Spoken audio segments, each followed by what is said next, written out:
Okay, listen up. We've all seen some Spider-Man movie in our lives. We all know the character, and you have definitely seen a movie of his in your lifetime. There's no excuses, you have. Whether it's Spider-Man 1, 2, 3, The Amazing Spider-Man, or even Lotus. The point is, you've seen it. But what if I told you there were some Spider-Man movies you more than likely haven't seen? And for some of these movies, maybe even not at all. Okay, I'm gonna jump right into it, into our first movie, because you definitely did not see this one. Never. You did not hear about this. You did not see it up until now. So our first movie today is going to be a fan film back in 1969 called Spider-Man. This movie is so goofy, and I love it. He won't want to hit me.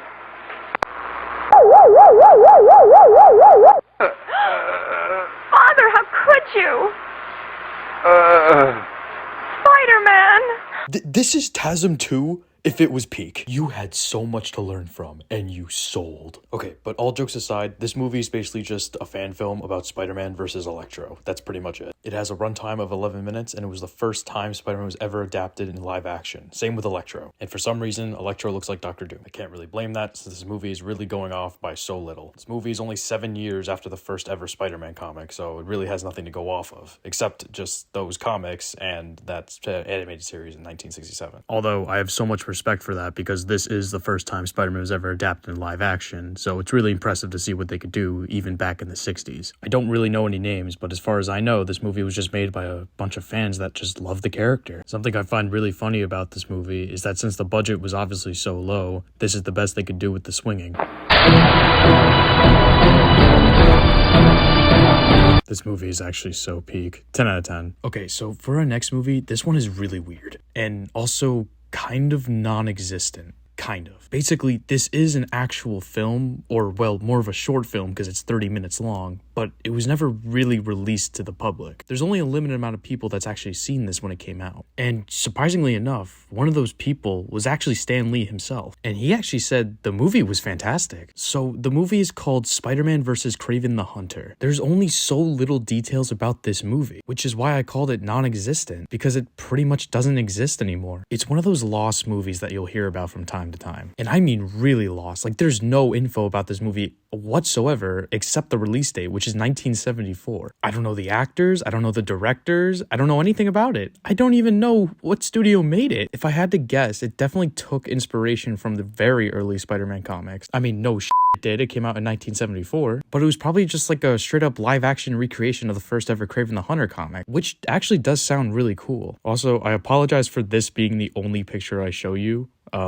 This is literally the only thing we have. It's just these 4 pictures. Again, there's nothing about this movie. This isn't just a movie that you've never seen. This is a movie that you will never see. But hey, Stan Lee said it was good, so you never know. It could have been something really special. Okay, so I know it's only been a short time, but we really only have a few movies left. And basically, the next 2 I'm going to talk about, I'm just going to talk about together because they were made by the same person, Dan Poole. Now, the first one I'm going to talk about is just straightforward. It's just a fan film he made. Just a fan film about Spider-Man and Bullseye. But the second one has a lot more backstory to it. Released in 1990, Dan Poole created the movie The Quick and the Dead. It has a runtime of 52 minutes.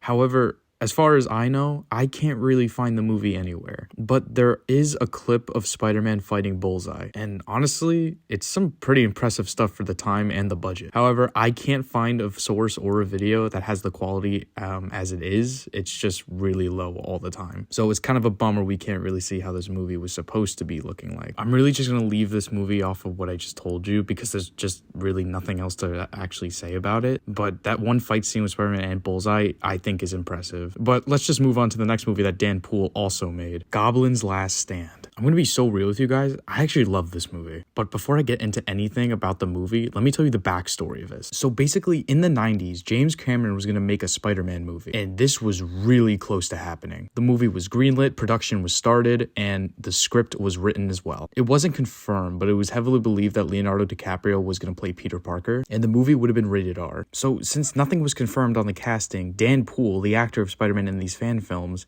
he actually wanted to play Spider-Man himself. Now, obviously, he's not an actor. He's not really registered as an actor, so he couldn't just go up to the set and be like, oh, I want to play Spider-Man. Instead, he wanted to impress James Cameron with his directing and acting, so he made Goblin's Last Stand. And honestly, for a $500 budget movie, it's really well done. The movie is a live-action recreation of the famous comic book The Death of Gwen Stacy. Now, you may know Gwen Stacy dying in the Amazing Spider-Man 2 movie and how she died in the clock tower. Well, it's a lot different in the original comic book.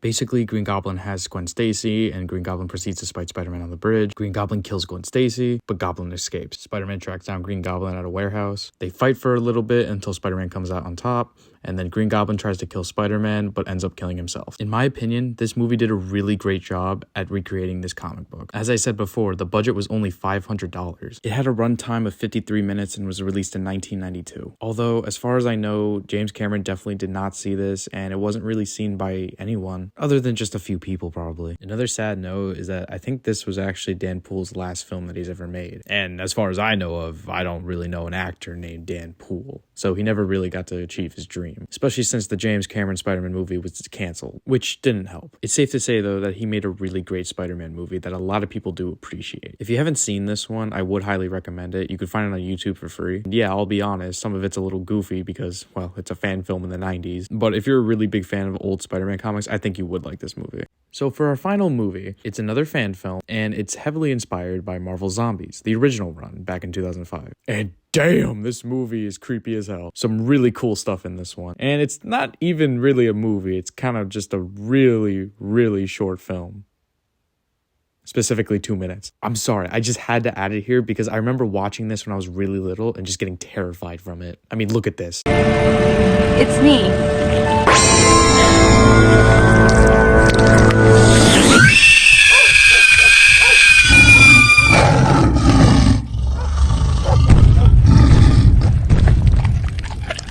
Yeah, looking back on it now, it's really goofy, but I really like it. It was released back in 2008 and doesn't really have a story to it, but it's just a really cool little short film. You could also find this on YouTube for free, and I would highly recommend it because it's just really cool. And if you've been following my channel for the past few months, you would know how much of a Marvel Zombies fan I am. So coming back and seeing this again, I just love it. So yeah, that's basically it for today. Those are some films that I'm more than likely sure that you haven't seen. There are more I want to discuss, but I might just save that for a part 2. So if you want to keep up to date with that, please like and subscribe. But honestly, yeah, some of these fan films are really fun and really cool to see. And it's really interesting to know that some of these fan films have some pretty cool backstories to it. But yeah, again, if you really like this video, please leave it a like and subscribe. And if you have seen these movies in the past before and I missed any information about them, you can comment them down below and leave some more interesting thoughts on them. But other than that, thanks for watching, and I'll see you guys soon.